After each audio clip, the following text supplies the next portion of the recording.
आपके लिए वो आपसे बात करते हैं, आपके कल्याण के लिए आपसे बात करते हैं, आपके कल्याण के लिए वो आपको डांटते हैं, आपके कल्याण के लिए आपको दुलार करते हैं। दोनों बातें समझ लीजिए। जो लाडली लाल में चित्त लगाए हुए हैं उनको कहीं किसी सुख की आकांक्षा नहीं। सच्चाई से समझ लीजिए, अगर वो सुख का कहीं खेल खेलते तुम्हें नजर आ रहे हैं, वो तुम्हारे लिए, तुम्हें दुलार कर रहे हैं, निकल चलो। तुम्हें डांट रहे हैं, निकल चलो। तुम्हें प्यार कर रहे हैं, निकल चलो। तुम्हारे मन को अपने प्यार में फांस करके श्री जी के चरणों में समर्पित कर देना, यही काम है। ये सब संतों का यही कार्य, तुम्हारे संसार के प्यार में फैले हुए मन को समेटकर अपनी वाणी, अपने प्यार के बल से उसे प्रियालाल के चरणों में समर्पित कर देना। पर आपके अंदर ये चाह हो जाएगी, तभी आप उस प्यार को समेटने में सहयोग दे पाएंगे। मुझे अब इस ब्रह्मा के रचे हुए माया से मुक्त होना है, पर आप तो इन्हीं खिलौनों में राजी हैं, और जब इन खिलौनों से मन को हटाने की बात कही जाती है तो आपको बुरा लगता है। आपसे जिसे कहा जाता है कि अब आप ऐसे रहिए, मनो चिन्हारो नाय, तो आपको लगता है कि हमारे संबंधों में ये प्रहार कर रहे हैं। तुम्हारे संबंध जितने हैं इनका प्रहार पहले हो चुका है काल के द्वारा, तुम इनको नहीं रोक पाओगे। काल पहले ही काट चुका है सारे संबंध। बस तुम संबंध का राग लेकर के यहां से जाओगे, दुर्गति हो जाएगी। और संबंध को प्रियालाल के चरणों में समर्पित करके जाओगे तो सदगति हो जाएगी, अनुराग हो जाएगा। जो आसक्ति संसार के संबंधों में है, वही आसक्ति जब संत महापुरुषों से हो जाती तो मोक्ष का खुला हुआ द्वार, ये भगवान कपिल देव जी कहते हैं। आप अपना अधिकार अपने में मत रखिए, गुरुजनों को दे दीजिए। अब हमारे जीवन की बागडोर आपके हाथ में है, आप जिस दिशा में चाहें ले चलें। हमारा केवल आपकी आज्ञा पालन करना कर्तव्य। तो कह रहे कदापि चिन्मयादुपरि चेत स्पृहा रोहणे।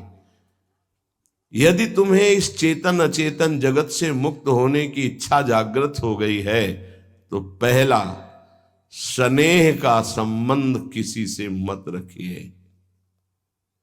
स्नेह का संबंध केवल प्रियालाल से रखिए। वही स्नेह जो माता में, जो पिता में, जो भाई में, जो बंधु में, पत्नी में, पुत्र में, वही स्नेह प्रियालाल को चाहिए। आप और सब कुछ दो, भगवत प्राप्ति नहीं होगी। ये स्नेह दे दो तो भगवत प्राप्ति पक्की हो जाएगी। सबसे स्नेह करो श्यामा श्याम के संबंध से। हमारा स्नेह का संबंध श्यामा श्याम से, श्यामा श्याम के संबंध से स्नेह कोई फर्क नहीं पड़ेगा। पर आपको अभी ये कला नहीं आती है।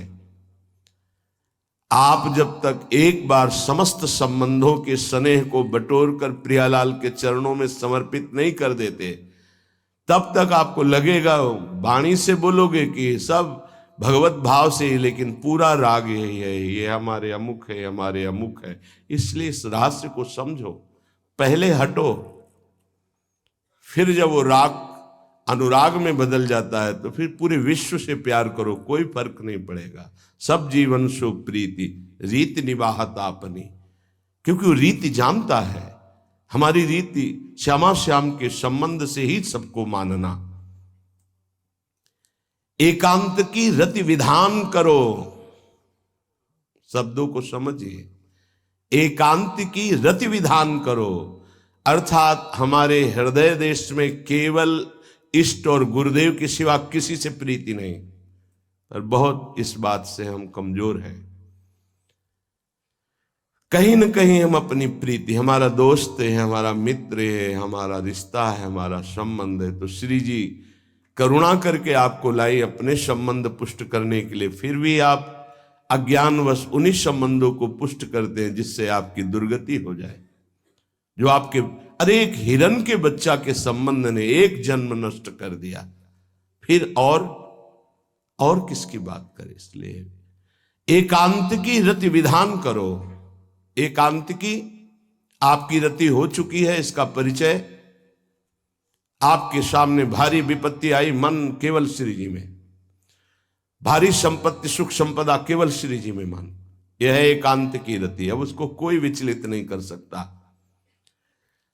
जहां विषयी जन रहते हैं, विषयी जन संभाषण करते हैं, उस स्थान में, उस भीड़ में, उन लोगों के बीच में अरुचि हो जाना।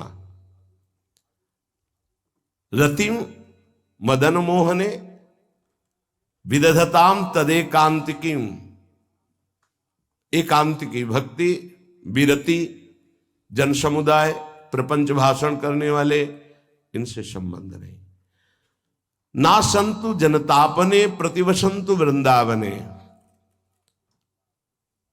जनता अर्थात केवल विषय प्रपंच की वार्ता करने वाले, तापने, हृदय में ताप पैदा हो उनके संग नहीं, मुझे संग नहीं, कोई भी हो, प्रिया प्रीतम से तुम्हें मतलब नहीं, उनकी चर्चा से मतलब नहीं, उनके संबंध से मतलब नहीं, तो हमारा आपसे क्या संबंध। देखो, जगत के संबंध प्रियता दिखा करके भोग सामग्री दे सकते हैं, धन दे सकते हैं, व्यवस्था दे सकते हैं, पर प्रियालाल की प्रीति नहीं।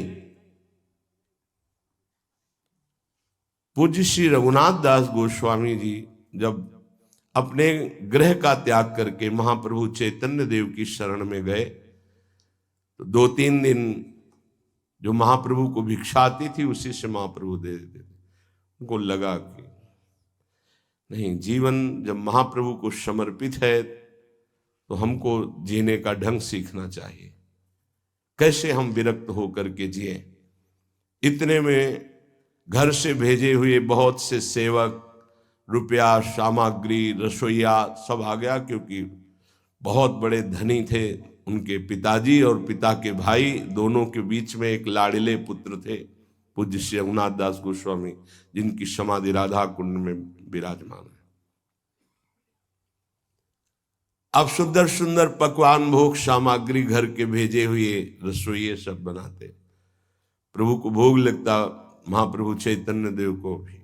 और फिर विचार किया, क्या ये माता पिता के द्वारा दी हुई सुविधा वैराग्य में कलंक नहीं है? मेरा जीवन प्रभु के लिए, क्या मैं प्रभु आश्रित नहीं जी सकता? जब विरक्त हो गया तो माता पिता के द्वारा दी हुई भोग सामग्री से जीना निषेध है। प्रवृत्ति और निवृत्ति 2 मार्ग हैं। प्रवृत्ति मार्ग में स्वयं अधिकार हो जाता है पुत्र और पुत्री का माता पिता की संपत्ति पर, निवृत्ति मार्ग में नहीं, स्वीकृत नहीं है। निवृत्ति मार्ग में स्वीकृत नहीं। जिसने इस स्वीकृति को स्वीकार किया वो कच्चा ही बना रहता है पूरे जीवन, पक्का वो कच्चा बना रहता है। ये दृढ़ बात समझ लीजिए। आज तक इतिहास है विरक्तों का। निवृत्ति मार्ग पर अगर वैराग्य ले लिया तो माता पिता के द्वारा उसका भरण पोषण कभी नहीं हुआ। आप पढ़ करके देख लीजिए, चाहे कोई भी हो, किसी भी मार्ग का हो। जब रत्नावती जी ने, उनके लिए चिट्ठी आई, पुत्र ने भेजा कि पिता ने सभा में मुंडी का पुत्र कह के कहा, मतलब सन्यासिनी का पुत्र कह के, माता हमारी इस नाम की रक्षा करना। जी हुई चिट्ठी पढ़ी तो महल छोड़ दिया उसी समय, और नाई को बुलवाया, अपने जो राजरानी के बाल थे उतरवा दिया, और संत सभा में बैठ गए। आज से कहा राजअन्न का त्याग। अब ग्राम नगर के द्वारा दी हुई भिक्षा के द्वारा भरण पोषण होगा, इस राजा के द्वारा दिए हुए नहीं। और पति थे माधव सिंह। जब ये बात सुनी तो उनको भयंकर क्रोध हुआ। मेरे सामने मेरी पत्नी, मेरा इस तरह का अपमान, मारने का प्रयास किया, निष्फल है। अंततो गत्वा, चरणों में हाथ रख के माथा रखा है, पढ़ के चरित्र देख लेना। नहीं इनके महल में रहूंगी, नहीं इनका भोजन पाऊंगी। विरक्त होकर के माता पिता के द्वारा भरण पोषण होना, एक बार एक भिक्षा के लिए तो अनुमति है। अगर विरक्त हो गया है, एक भिक्षा अगर माता पिता करा दे तो वो स्वीकृत है, इसके अलावा नहीं। आप चरित्रों को पढ़ के दे, सिद्धांत से नहीं चलोगे तो 4 दिन बाद फिर उसी में आ जाओगे। जब हम विरक्त हो गए, पूरे विश्व का भरण पोषण प्रभु करते, तो मेरा नहीं करेंगे क्या? आज अगर कोई जुड़ा है तो वैराग्य और भगवत प्राप्ति के लिए जुड़ा है। हमारा संबंध संसारिक नहीं, भागवतिक। जिस मार्ग में हम हैं उस मार्ग में। रघुनाथ दास गोस्वामी को 2-4 दिन हुए, फिर अंदर आग लग गई। नहीं, पिता के द्वारा दिए हुए वैभव को नहीं भोगना, वापस। अब कैसे जिए? तो जहां सिंहपौर पर जगन्नाथ जी के सब भिक्षुक खड़े होते थे, उन्हीं के बीच में खड़े हो गए। अब जो बांटते हैं तो उनका स्वभाव है लेने वालों का दौड़ दौड़ कर आगे लेना। कभी कभी मिलता, उनको शांत खड़े रहते तो पा लेते, नहीं मिलता प्रसाद तो भूखे रह जाते। फिर विचार किया, इसमें खड़े होकर के भी एक वृत्ति बनी रहती कि आने वाला देगा, ये भी ठीक नहीं। एक जगह अन्न क्षेत्र में अन्न बंटता था, वहां से जाके लाने लगे। फिर विचार किया, विवेक धैर्य नहीं लेने देता। यार, हम यहां कोई सेवा तो करते नहीं, क्योंकि भरपेट अन्न पाने का जिस क्षेत्र में अधिकार है तो वहां सेवा करना जरूरी। चाहे पोछा लगा दो, चाहे पत्तल फेंक दो, कोई सेवा वहां करनी चाहिए, तभी आपका वैराग्य सुरक्षित रहेगा, नहीं तो फिर ठीक नहीं है। वहां अन्य क्षेत्र में भी छोड़ दिया भोजन लेना। आप कैसे जिए? तो रात्रि में जो महाप्रसाद गाय को डाल दिया जाता था, गाय भी छक के जब नहीं पाती थी तो वो रात्रि के 10-11 बजे निकलते और वो महाप्रसाद जो पड़ा रहता उसको उठा के लाते, जल से धोते, सड़े सड़े निकाल के चावल, फिर उसे पाते। महाप्रभु ने पूछा, गोविंद, गोविंद दास सेवा में रहते, गोविंद ये रघु अब क्या पाता है? बोले, प्रभु बहुत वैराग्य से रह रहे। बताया तो उनका, अच्छा ऐसा अमृत अकेले अकेले पाता है, हमको कभी निमंत्रण नहीं दिया, अब हम चुपके से छीन के पाएंगे। महाप्रभु चले रात्रि के जब वो कटोरे पे इतने से चावल सही निकाल कर पानने में लगे थे, पीछे से महाप्रभु गए, से लिया। अरे प्रभु, आपने, उनका इतना स्वादिष्ट अमृत पाता है और मेरे को कभी निमंत्रण नहीं दिया, निहाल कर दिया। उनके लिए आया, सोवत हु रसना रटे राधा कृष्ण सुनाम। वो जब सोते थे तो उनकी जबान से राधा कृष्ण राधा कृष्ण राधा कृष्ण। ये इस मार्ग के पथिक। निवृत्ति मार्ग और प्रवृत्ति मार्ग में अंतर है, आप लोग इस बात को समझें। निवृत्ति मार्ग श्री जी के भरोसे का है, आप विश्वास कीजिए। जब इष्ट के भरोसे में है तो जिनकी पलक झपकते अनंत ब्रह्मांड रचना हो जाती, उनके लिए कोई ये बड़ी बात हो गई क्या? ये कोई बड़ी बात है उनके लिए? हम उनका भरोसा त्याग करके निवृत्ति मार्ग के हो करके और परिवार के द्वारा भरण पोषण हमारा हो, भाई ये तो नहीं समझ में आता। भरोसो दृढ़ इन चरणन के रो। निवृत्ति मार्ग तो निवृत्ति मार्ग, प्रवृत्ति मार्ग तो प्रवृत्ति मार्ग। प्रवृत्ति निवृत्ति, निवृत्ति में प्रवृत्ति, बहुत समझकर संभल कर चलना पड़ेगा। जो मार्ग भगवान ने बनाया उसके अनुसार। तो कह रहे न संतु जनता, तुम्हारा व्यवहार जनता से नहीं होना चाहिए। व्यवहार शून्य व्यवहार है, ध्यान रखना। दसियों हजार लोगों के दर्शन होते हैं, एक का भी परिचय नहीं है। हजारों लोगों से संभाषण है, एक भी हमारा मित्र नहीं है कि ये हमारा है, तुम लोग इसके साक्षी हो। ये हमारा बंदा है, एक भी नहीं।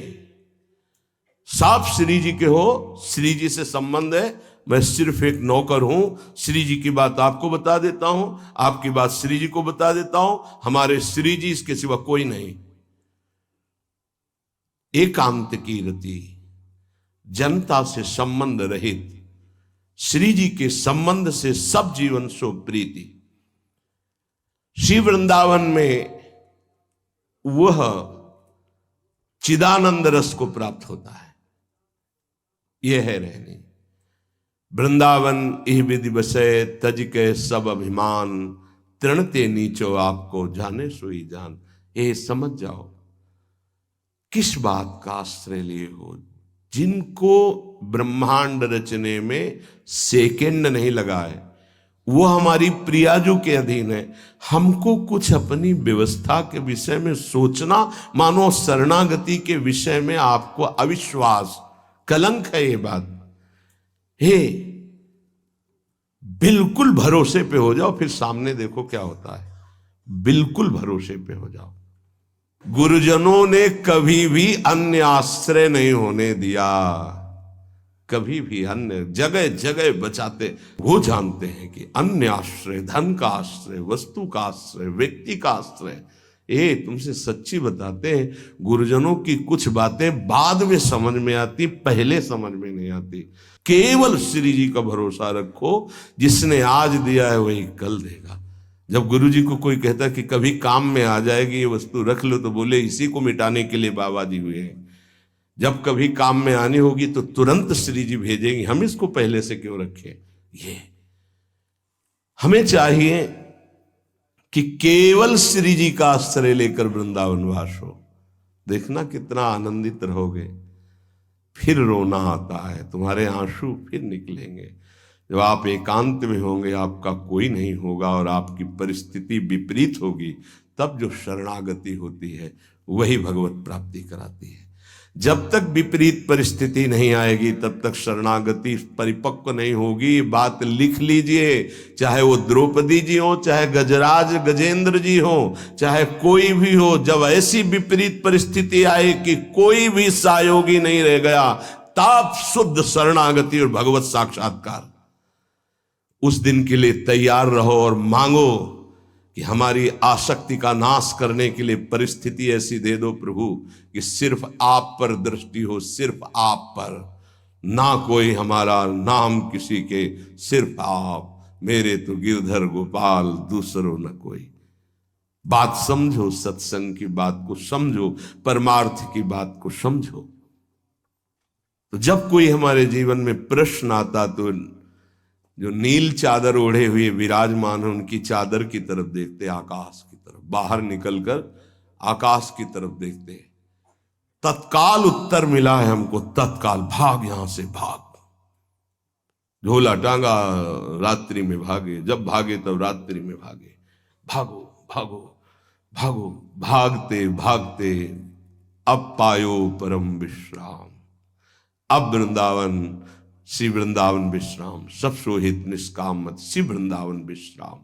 हे, भागते रहो, संबंधों से भागते रहो, आश्रयों से भागते रहो। एक आश्रय केवल हरि गुरु का, बस एक विश्राम स्थल। जैसे आप रखो, जैसे आप रखो, हम उसी में राजी हैं। समस्त प्राणियों को वृंदावन के नमस्कार बुद्धि से देखो। देखो यहां की रहनी, वृंदावनी विधि बसे तज के सब अभिमान, तृणते नीचो आपको जाने सोई जान। तृण से नीच अपने को जो जानता है, सबको नमस्कार करेगा। और सच्चाई में देखो तो ऐसा ही है, कुछ नहीं है। कोरा अहंकार केवल है। क्या है हमारे अंदर?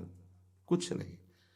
अगर गुरु कृपा न हो, प्रियालाल की कृपा न हो, तो कुछ नहीं। हाथ उठा के कहते हैं कोई बल नहीं है। बल है तो वो है, नहीं तो वो नहीं, तो कुछ बल नहीं। क्या बल है? आप देखो, अंदर से देख लो बैठ के, तुम्हारे अंदर क्या बल है। फिसल कर गड्ढे में गिरने का तो बल है, लेकिन गड्ढे से निकलने का बल तो नहीं है। फिसलने में क्या बल? फिसल कर गिरने का तो है, लेकिन गिर के संभलने का बल, ये केवल गुरु का बल है, ये केवल इष्ट का बल है। इसलिए श्री धाम वृंदावन का आश्रय और वास स्वीकार करो। सबसे छोटा अपने को समझो, समस्त प्राणियों को नमस्कार करो। क्यों? क्योंकि कहीं कोई वृंदावन में किसी का अपराध न बन जाए। नमंतु ननु जंतु कानिह नमंतु रस्तु क्वचित। कहीं ऐसा ना हो जाए यहां किसी भी जंतु का, किसी भी जीव का, किसी भी शरीरधारी का अपराध न बन जाए। अगर वृंदावन में कोई अपराध ना बनने पावे और सबको हम नमस्कार करके रहें और श्री जी का केवल भरोसा रहे, तो आप चमत्कार देख लेंगे, अध्यात्म आपके अंदर प्रकाशित हो जाएगा। जैसे जैसे अध्यात्म प्रकाशित होता है वैसे वैसे शांत होता चला जाता है, मन शांत होता चला जाता है, कोई वासना हृदय में नहीं रहती। पूज्यपाद श्री उड़िया बाबा जी महाराज से प्रश्न किया, पीछे वर्णन किया गया था कि बड़े बड़े महापुरुषों की ये लोग निंदा क्यों करने लगते हैं, क्यों द्वेष करने लगते हैं? वो तो किसी से द्वेष नहीं करते। जितने महापुरुष हुए उनकी निंदा हुई है, वर्तमान में जितने हैं तो आप देख लो सैकड़ों अगर नमस्कार करने वाले तो कुछ निंदक आपको मिलेंगे। ऐसा क्यों होता है? क्योंकि संत तो किसी से द्वेष नहीं करते, द्रोह तो उनके हृदय में होता नहीं, अद्वेष्टा सर्वभूतानाम। फिर ये क्यों होता है, निंदा क्यों कहते हैं? तो कहते हैं भगवान की दो शक्तियां हैं, एक है माया और एक है प्रेम भक्ति। जो प्रेम भक्ति से विमुख उनके हृदय में माया शक्ति का प्रभाव रहता है, यद्यपि उनका द्वेष भी इसी से होता है। उनकी महानता देख करके वो वहां चल तो सकते नहीं, तो उनका द्वेष बन जाता है। महानता देख करके उसमें चल नहीं पाएंगे। जैसे कहावत में आता है कि एक अंगूर को बहुत कोशिश की पाने की, जब नहीं मिले तो खट्टे हैं, प्रयास किया लेकिन नहीं मिला। तो उनका प्रयास माया जनित है, तो प्रेम या भक्ति या सद्गुण या भगवद आश्रय नहीं धारण कर पाते, तो उनको द्रोह हो जाता है संतों से। आप नरसिंह मेहता जी का चरित्र देखिए, बड़े बड़े भक्तों का, उन्हीं के गांव के लोग, उन्हीं के घर के परिवार के जनों ने ही द्रोह पैदा कर दिया। द्वेष, निंदा, मारने की चेष्टा, अपमान, ऐसे। अच्छा सोचो, उड़िया बाबा जैसे महापुरुष से क्या कभी ऐसा हो सकता है कि उनके मारने के लिए आदमी लगा दे? विचार करके देखो। पैसा देकर भेजा गया था कि सत्संग में जाके नाक काट लो,